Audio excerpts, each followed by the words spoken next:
I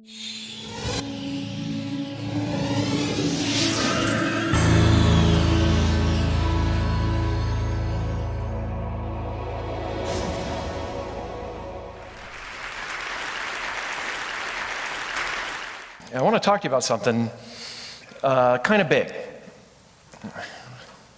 We'll start here.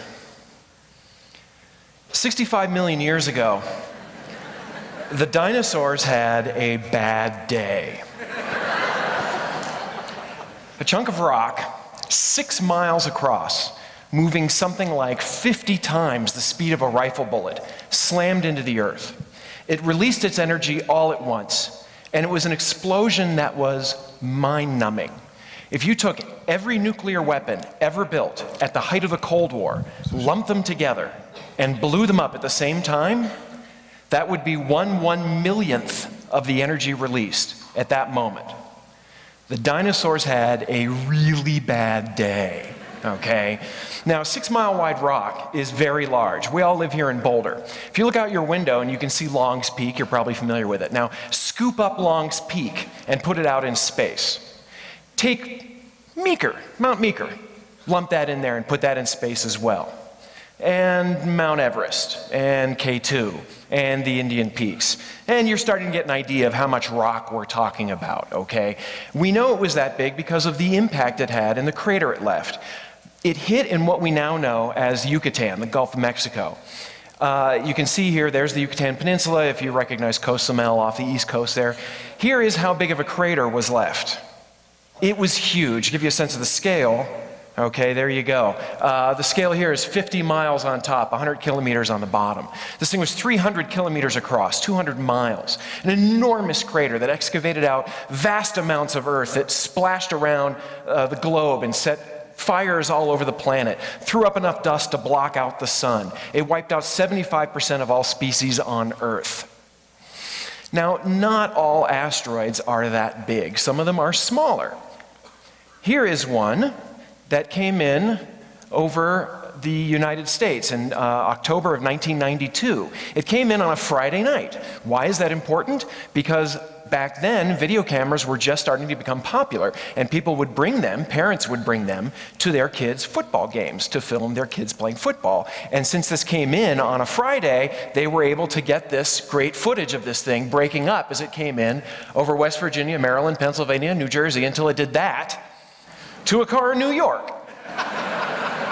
Now, this is not a 200-mile wide crater, but then again, you can see the rock, which is sitting right here, about the size of a football, that hit that car and did that damage. Now, this thing was probably about the size of a school bus when it first came in. It broke up through atmospheric pressure, it crumbled, and then the pieces fell apart and then did some damage. Now, you wouldn't want that falling on your foot or your head, because it would do that to it. That would be bad, but it won't wipe out, all life on Earth, so that's fine. But it turns out you don't need something 6 miles across to do a lot of damage. There is a median point between tiny rock and gigantic rock. And in fact, if any of you have ever been to near Winslow, Arizona, there is a crater in the desert there that is so iconic that it is actually called Meteor Crater.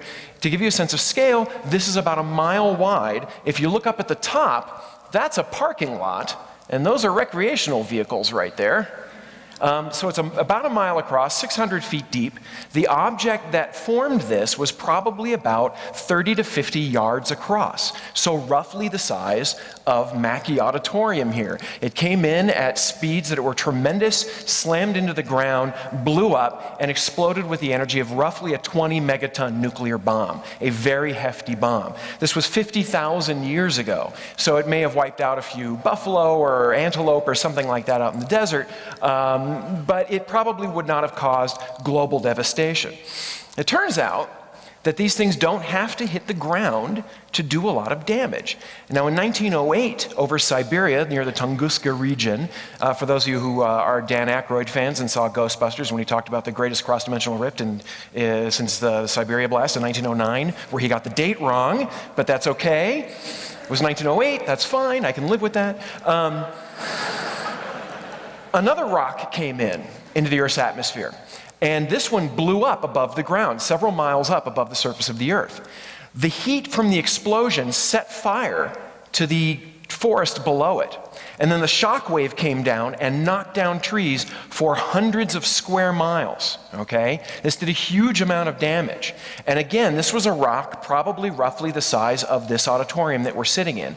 In Meteor Crater, it was made of metal, and metal is much tougher, so it made it to the ground. The one over Tunguska was probably made of rock, and it's much more crumbly, so it blew up in the air. Either way, these are tremendous explosions, 20 megatons. Now, when these things blow up, they're not going to do global ecological damage. They're not going to do something like the dinosaur killer did. They're just not big enough.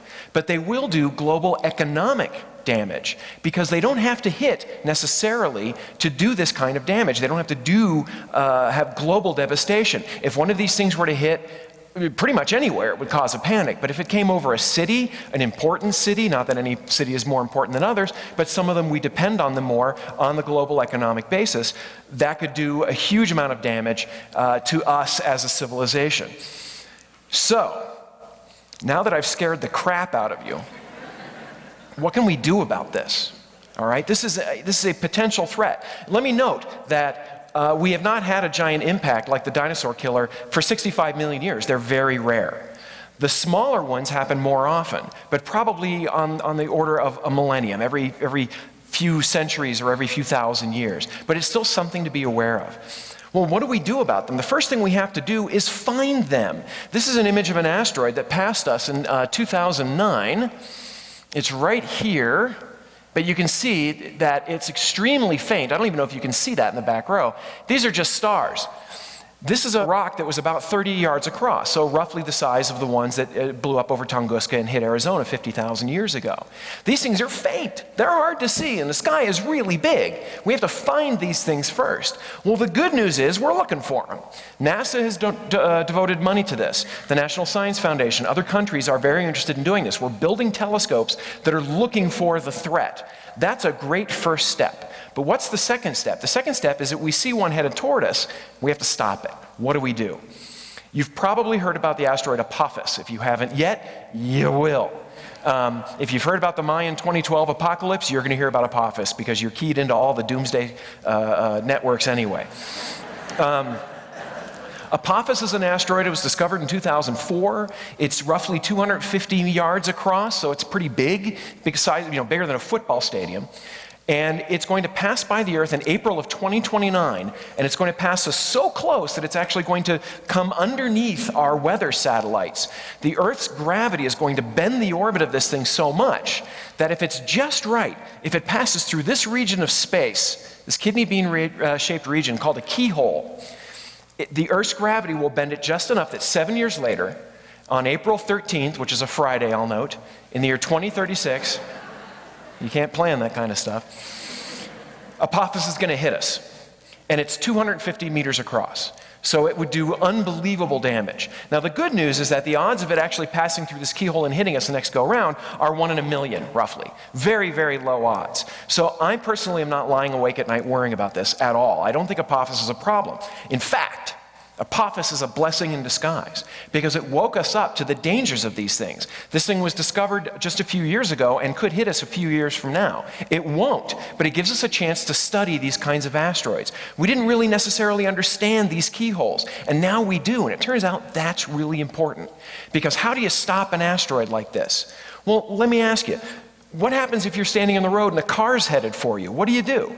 You do this, right? Boom, the car goes past you. And we can't move the Earth, at least not easily, but we can move a small asteroid. And it turns out we've even done it.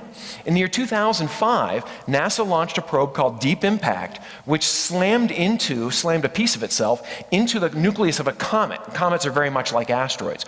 The purpose wasn't to push it out of the way. The purpose was to make a crater, to excavate the material and see what was underneath the surface of this comet, which we learned quite a bit about. We did move the comet a little tiny bit. Not very much, but that wasn't the point.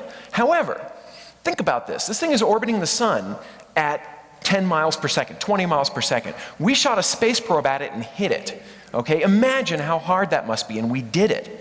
That means we can do it again. If we see an asteroid that's coming toward us and it's headed right for us and we have 2 years to go, boom, we hit it. You could try to, if you watch the movies, you might think about, why don't we use a nuclear weapon? It's like, well, you can try that, but the problem is timing. You shoot a nuclear weapon at this thing, you have to blow it up within a few milliseconds of tolerance, or else you'll just miss it. And there are a lot of other problems with that. It's very hard to do. But just hitting something, that's pretty easy. I think even NASA can do that, and they proved that they can. The problem is, what happens if you hit this asteroid, you've changed the orbit, you measure the orbit, and then you find out, oh yeah, we just pushed it into a keyhole, and now it's going to hit us in 3 years. Well, my opinion is, fine, okay? It's not hitting us in 6 months, that's good. Now we have 3 years to do something else. And you could hit it again, that's kind of ham-fisted. You might just push it into a third keyhole or whatever.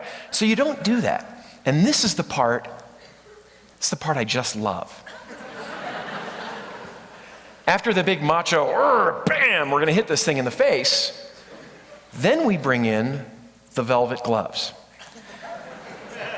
There's a group of scientists and engineers and astronauts, and they call themselves the B612 Foundation. For those of you who've read The Little Prince, you understand that reference, I hope. Little Prince who lived on an asteroid, it was called B612. These are smart guys, men and women. Astronauts, like I said, engineers. Rusty Schweikart, who was an Apollo 9 astronaut, is on this. Dan Durda, my friend who made this image, works here at Southwest Research Institute in Boulder on Walnut Street. And he created this image for this, and he's actually one of the astronomers who works for them. If we see an asteroid that's going to hit the Earth and we have enough time, we can hit it to move it into a better orbit. But then what we do is we launch a probe that has to weigh a ton or two. It doesn't have to be huge, a couple of tons, not that big. And you park it near the asteroid. You don't land on it, because these things are tumbling end over end. It's very hard to land on them. Instead, you get near it. The gravity of the asteroid pulls on the probe, and the probe has a couple of tons of mass. It has a little tiny bit of gravity, but it's enough that it can pull the asteroid. And you have your rocket set up so that you can barely see it here, but there's rocket plumes, and these guys are connected by their own gravity. And if you move the probe very slowly, very, very gently, you can very easily finesse that rock into a safe orbit. You could even put it in orbit around the Earth where we could mine it, although that's a whole other thing. I won't go into that. But we'd be rich.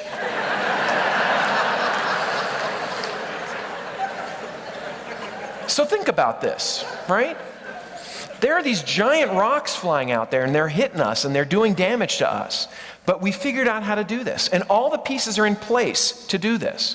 We have astronomers with telescopes looking for them. We have smart people, very, very smart people, who are concerned about this and figuring out how to fix the problem. And we have the technology to do this. This probe actually can't use chemical rockets. Chemical rockets provide too much thrust, too much push. The probe would just shoot away. We invented something called an ion drive, which is a very, very, very low thrust engine. It generates the force a piece of paper would have on your hand. Incredibly light, but it can run for months and years, providing that very gentle push. If anybody here is a fan of the original Star Trek, they ran across an alien ship that had an ion drive, and Spock said they're very technically sophisticated. They're 100 years ahead of us with this drive. Yeah, we have an ion drive now. We don't have the Enterprise, we got an ion drive now. Spock. So that's the difference. That's the difference between us and the dinosaurs. This happened to them.